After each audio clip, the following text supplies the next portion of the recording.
Hey there, Constables and Witches. I'm Henk, one of the co-designers of New Salem. I am going to teach you how to play it. So I'm going to go through just kind of the theme, how to set up a game. We're going to go through kind of basically a sample round. So we're going to kind of play a game, start a game. This is how you'd probably start a game for your game night. So let's get into it. So you might want to get the components out. Divide them up into their different types, the events and the buildings, if you want to follow along. But otherwise, you don't have to. And then if you haven't assembled your constable, there's a quick video, I'll link it here, where you can click that and it'll just give you some tips for assembling this constable. And I think that's it. So let's jump into how to play. All right, let's set the scene. So we are in Salem, Massachusetts, during the time of the Salem witch trials. And it is terrible here. There are people being accused of being witches, people giving curses to others. They're not even just accusing, but sometimes they're trying to do something about it. They are drowning people or attempting to, even burning them at the stake. It's just terrible. So we're gonna get out of here.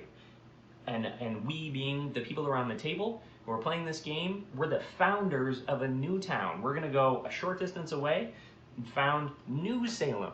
And hopefully this one is gonna be witch-free. It's gonna be just, everyone's gonna be happy and working together, and oh, it's just gonna be a beautiful place to live. However, as you may have suspected, one or maybe a couple of us might actually be a witch and snuck into the founding group of New Salem.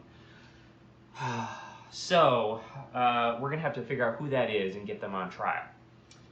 So that's kind of the setting for the game. So let me go over how to win next. In New Salem, there are two teams. So we have the witch team, and they look like this. They've got this creepy background. They also have a witch hat in the bottom left corner. And then we also have the Puritans, and they have the sunshiny background, and they have a little pilgrim hat on their bottom left corner. So you need to get, so you're going to be put on one of these teams. You're going to have one of these character cards. They're going to be hidden face down. Nobody's going to know who you are. And then you're also going to have some symbols on your character card. And these symbols represent the buildings that you're going to play in the game that will give you points. So whenever you build a building that has one of these symbols on it, then you'll get a point for it. You notice witches have 3 symbols and Puritans have 2 symbols, so don't tell anybody how many symbols you have. And when you play these buildings and possibly get points, they also might add some despair. So we've got a building here. This one has a skull symbol on it, and that means that when we play it, we're going to add despair to the town. And that's important because this helps determine who's going to win. So basically, at the end of the game, there's 5 rounds, and at the end of the game, you need to know how many people are playing in this game. So we'll say there's 6 people playing. That means if there's 12 or more despair, 12 or more black cubes on the table, which is the town, then the witch with the most victory points will win. So we're each building a district in the town. So the whole table is the town, 12 or more despair in the town on the table, black cubes, the witch with the most victory points will win. And as you may have suspected, if there's less than 12 in a 6-player game, less than 12 black cubes or despair in the town at the end of the game, then the Puritan with the most victory points will win the game. So that's how you know who's going to be our one winner. So basically, try to get either as much despair in the town as possible if you're a witch, or as little despair as possible in the town as a Puritan. And then also make sure that you have the most points on your team. And getting points even for Puritans will mean playing some despair. So even Puritans will play despair. But that's how you know, that's how you win the game. That's how you know who's going to win. All right, let's talk about how you get points in the game. So when you build buildings, you add despair to them if they have the skull symbol, and you add hope to them if they have the hope symbol. Also, when I build a building, this is hidden. Nobody knows what my symbols on my character card are, but if I have the education symbol and I build an education building, then I just got myself a point, and we'll count up points at the end of the game. But each of these was worth 1 point when I built them. I can also build a set. So you have this set when there's only 3 of every type of building. So these are the only 3 education buildings in the deck. There's multiple copies of each one, but there's only 3 types. So the college, school, and laboratory are the only education buildings in the deck. So when I get all of them, all 3 of them, it will form this nice panorama image.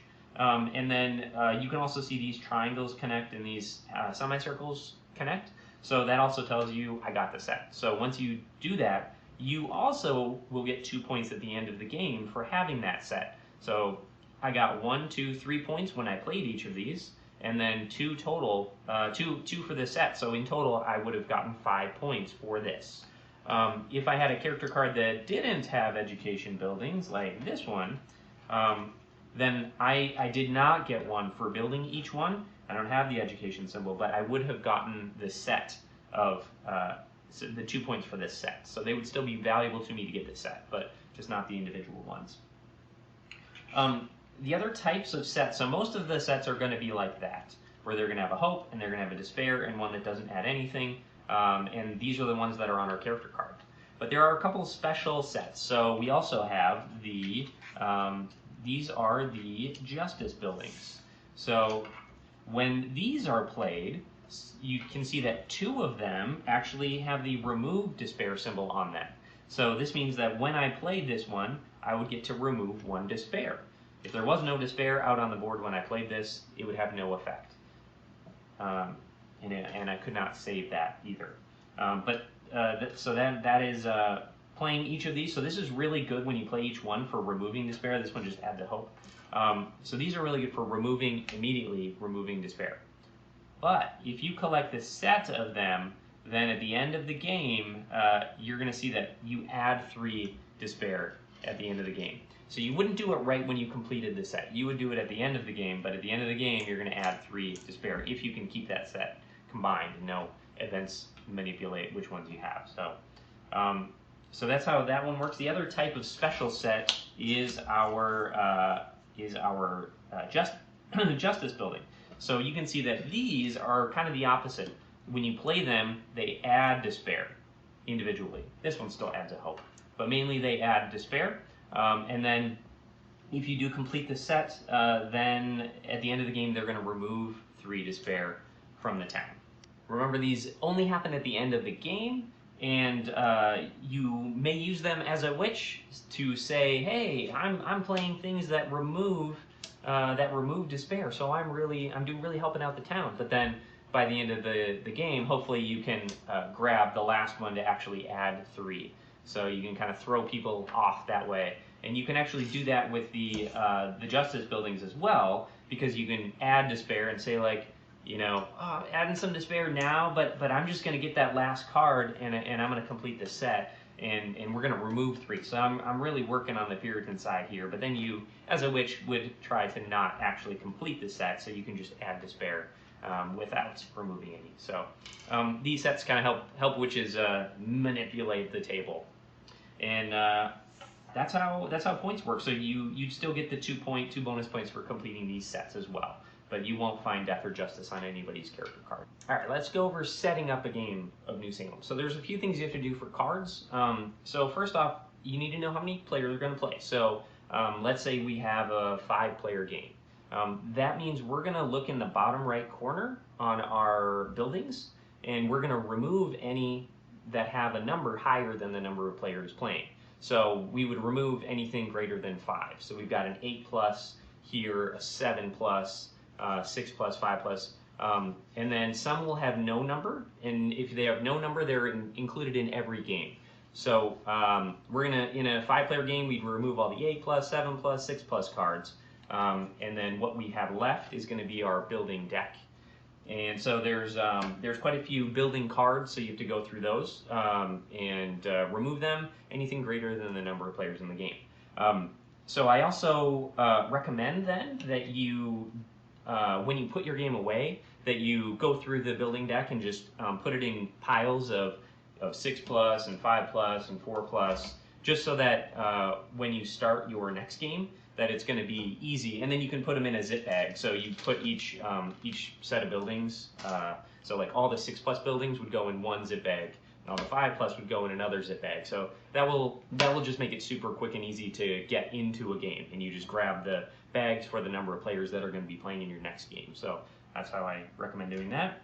So once you've got your building deck set up, then that's it for buildings for now. So we've got our building deck, so it'll be bigger. We'll say that's our building deck for 5+. Next up, let's talk about events. So events, it's the same thing. So first, let's take out the red ones. The two red ones, the cleansing and the trial. Those are always going to be out in the game. There is one 7+ trial, so you'd only include that if there's 7 or 8 players in the game.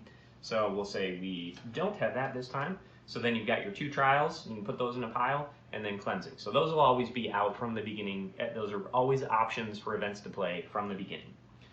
The rest, though, some will have some numbers in the corner. So you may have to remove some of those. Here's a 7+, so we don't need that. You may have to remove a few of the events based on the number of players as well. So just go through that, and now you've got whatever's left over is going to be your event deck.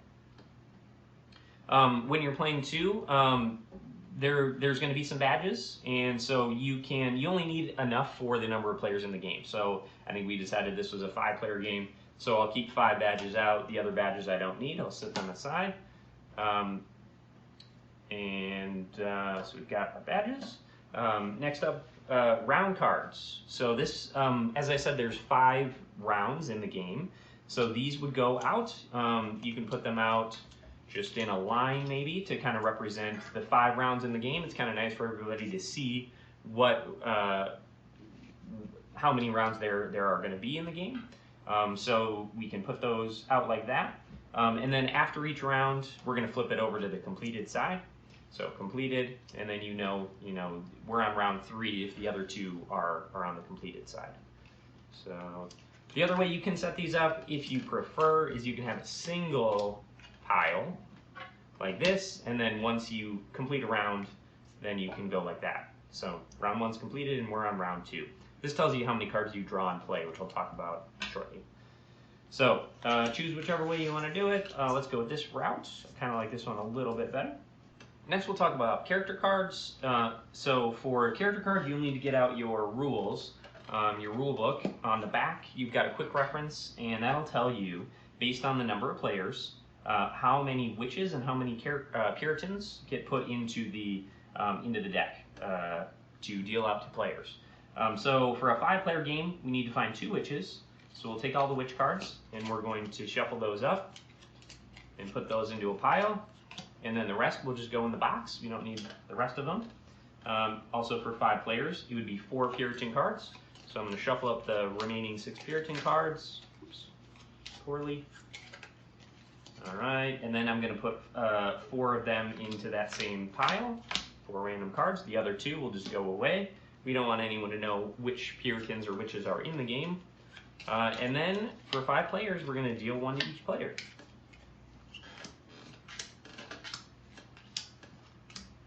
Okay, so we have 1 card left. This one also goes back into the box. And we don't know if it was a Puritan or a witch. And that's how you set up character cards. So we'll set those aside. And so now we don't know, because we had that 1 character card go away, we don't know if there's 1 or 2 witches in this game. It's likely there's 2, but we don't know for sure. And so that's how you do character cards. Then the last thing you'd have to do would be to choose who goes first. So the player who is most recently falsely accused, because there'll be quite a few of those false accusations being thrown around in this game, they would go first, and they would take the constable. So we'll say this person was last falsely accused, so we'll make them the constable, put that in front of them, and so now you are ready to begin the game. All right, we're all set up now, ready to play. Everybody has their character cards. Now we're gonna deal our first round. To do that, we're going to look on our round 1, and it's draw 3 and play 2. That means we're going to draw, or if you have a person, usually I'll have someone kind of control the building deck, and they'll deal 3 cards to each player. And so we can just do that real quick.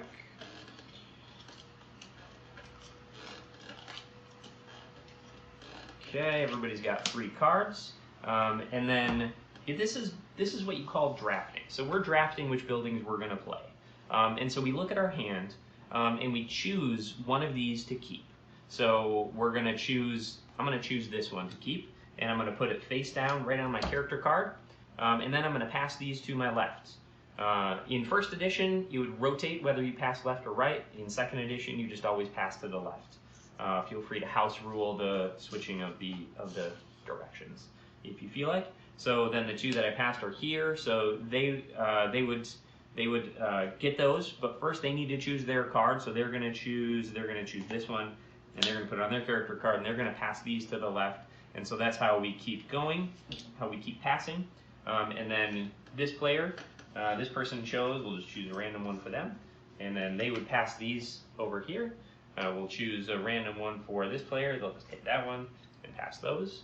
And this one chose that, and they're going to pass those.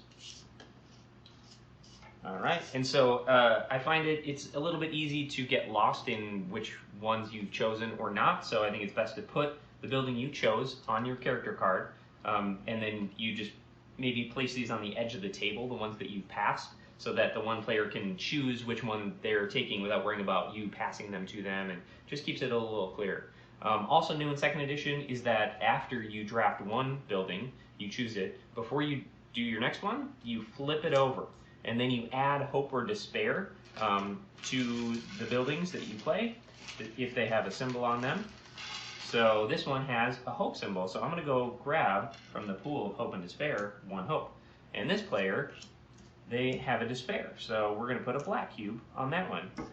This player, what do they have? Oh, okay, so this player has a removal of despair. So now these are actually the three symbols, so it's good that these came up first. So this one means that you immediately remove one despair cube. That's really good for Puritans to play, to immediately remove one despair.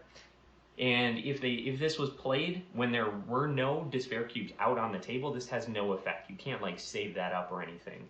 So those are the three types. This one is pretty rare to see, so I'm glad that came up. This player flips over their building. There's no symbol on that one. So that means that no hope or despair is added for that building.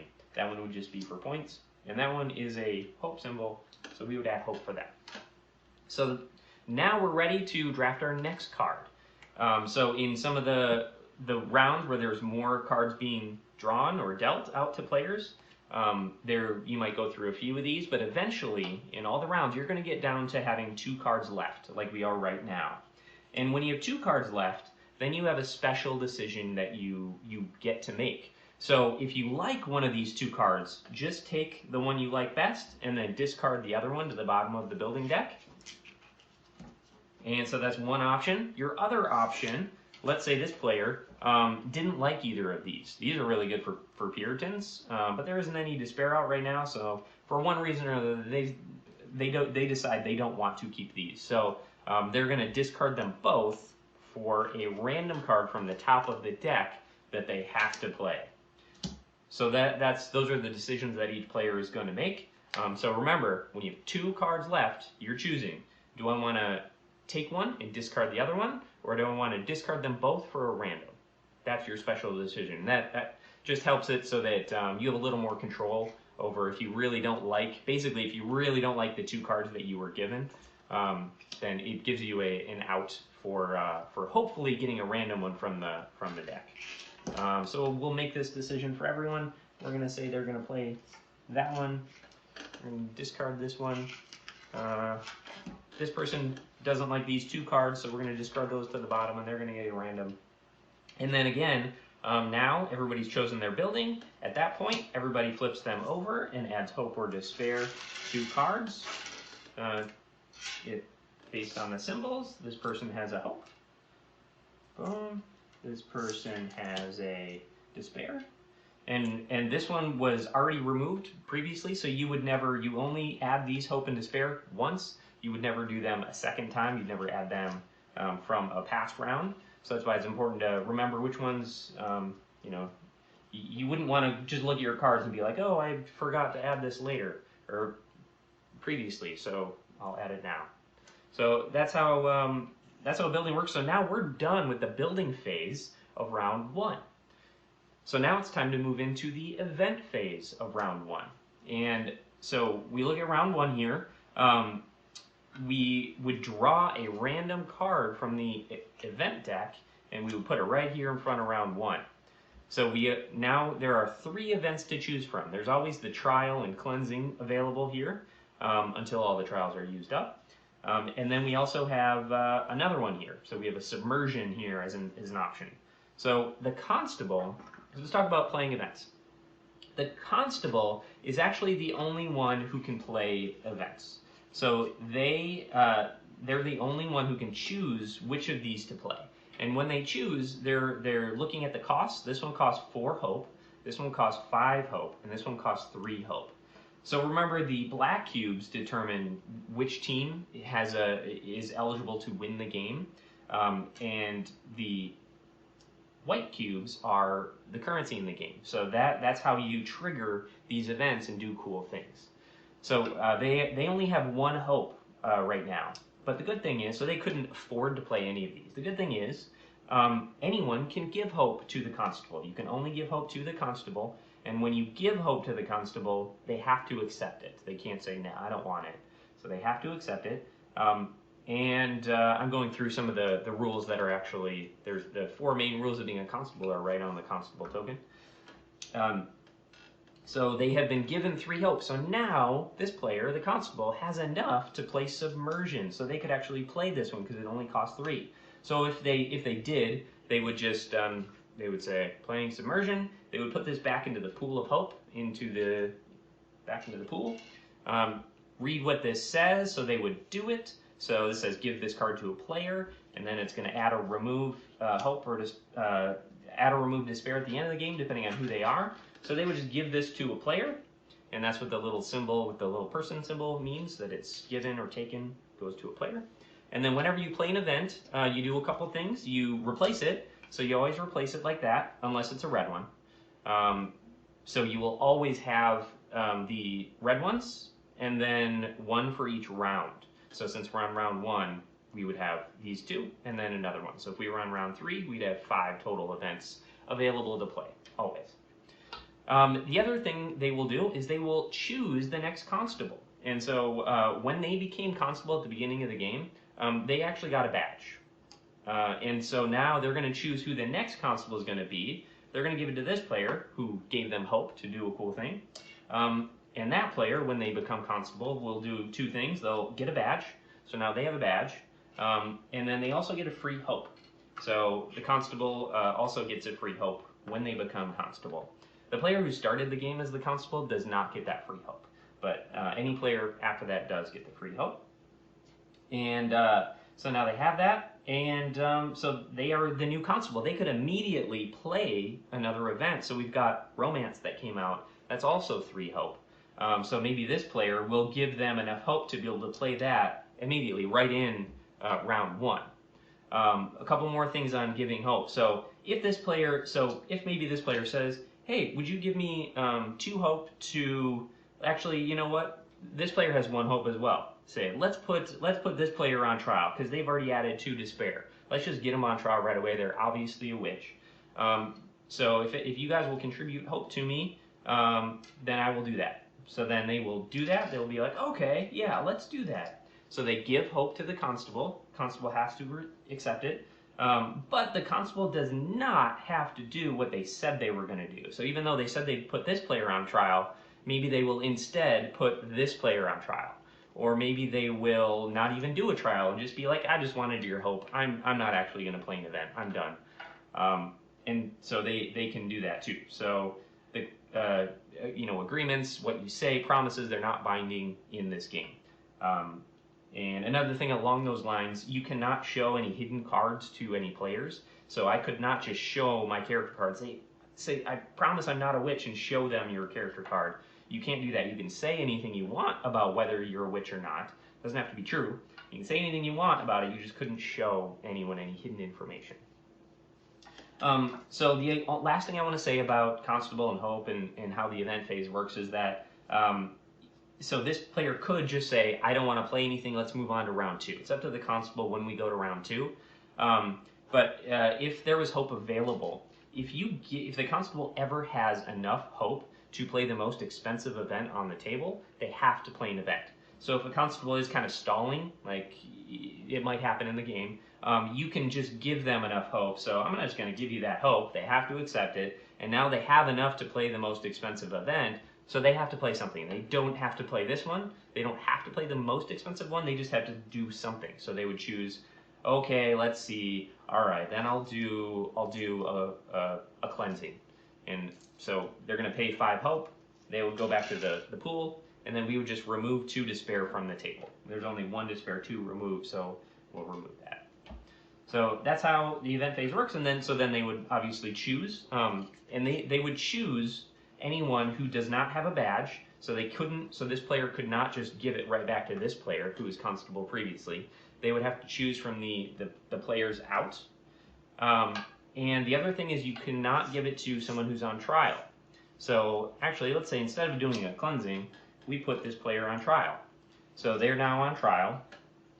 And now when they're choosing who to give this to, their choices are now the 2 players who do not have a badge and who are not on trial. The other thing I should mention about badges and being constable is that when you get, when all players either have a trial or a badge, so let's say this player becomes constable, this player becomes constable, everybody's either on trial or has a badge. So at that point, let's say this player just becomes constable, everybody except the current constable would return their badges, and they're now eligible to become constable again. So only the player who is currently constable would still have their badge. Everybody else does not. That happens, and so I think that is the end of the event phase. So at the end of the event phase, we would just flip over the round token, the round card. So now we're done with round 1, and we're on round 2. So now we would move on to drawing 4 and playing 3. So that would be going back to the building deck, making sure it's shuffled. If I'm the one in charge of the building deck, I'm always just kind of shuffling it whenever I'm not doing anything else. I'm just always shuffling it, because all the cards that may have been discarded in the previous round just go right back into the deck and they could come out. So I do that, and then it would be time to just start dealing the four cards now in round 2. 4 cards to each player, so we'll start dealing 4 cards.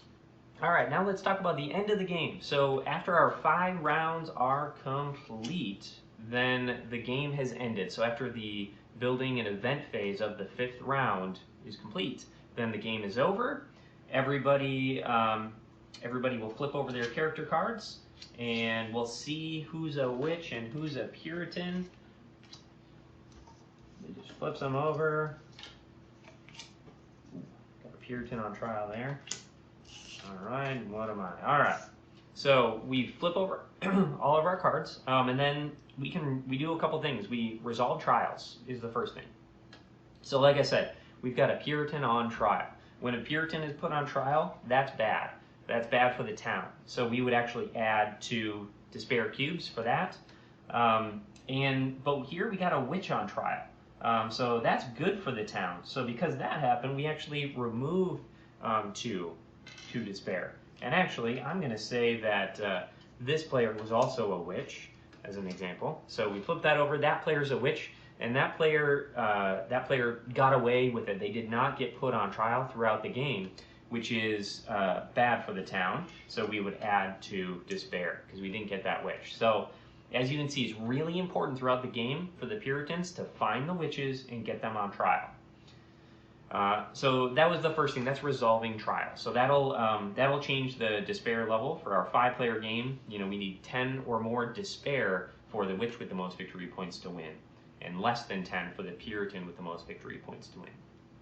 So that'll change that despair level. The other thing that'll change the despair level would be any sets of the death or justice buildings. So here we've got a set of buildings here that was completed. And so that will add 3 despair at the end of the game. And this one is, and note that these were not added when the set was completed throughout the game. Maybe it was completed in round 3. This is only added at the end of the game. And then for the justice buildings here, these were completed. So we removed 3 despair. So great. So a lot of those death and justice buildings will cancel out. But those will also change the level of despair. And so now when those 2 things are done, resolve trials and resolve these death and justice building sets, Now we have our final number of despair, so we count up all the black cubes in the hole on the table in the town, and we see, is it 10 or more despair? If so, the witches count up their victory points, and whoever has the most victory points wins. If it's less than 10 for a 5-player game, then the Puritans count up all their victory points, and the one with the most victory points wins the game. And so to count up points, let's go over just counting up points real quick. So you're going to have 14 buildings. Everybody's going to have 14 buildings, unless maybe an event would have like destroyed a building. It's possible someone will have less, but usually you'll have 14 buildings. So you get 1 point for each building that you built that matches your symbol. So here, finance and education, 1, 2, 3, 4, 5. 5 points so far. Then you'll also get 2 points for every set you completed, whether or not it's on your character card. So 5, 6, 7, 8, 9, 10, 11. So I would have 11 points total. And we would see if anybody else, if the Puritans, if there was less than 10 despair in a 5-player game, then if 11 is the most on the Puritan side, most points, I would be the winner. If there was a Puritan player who was tied for me for the most, then we would count up our hope cube. So I have 1 hope cube. We'd see if anybody else, so that'd be the tiebreaker. So if someone also has 11 points but has more hope cubes, then they would be the winner. If both of those things are tied, both points and hope cubes, then you would share victory. That's a pretty uncommon thing to happen, but I have seen it happen before. And that's it. That's how you play New Salem. Good luck out there. Find those witches, put them on trial, and thanks for watching.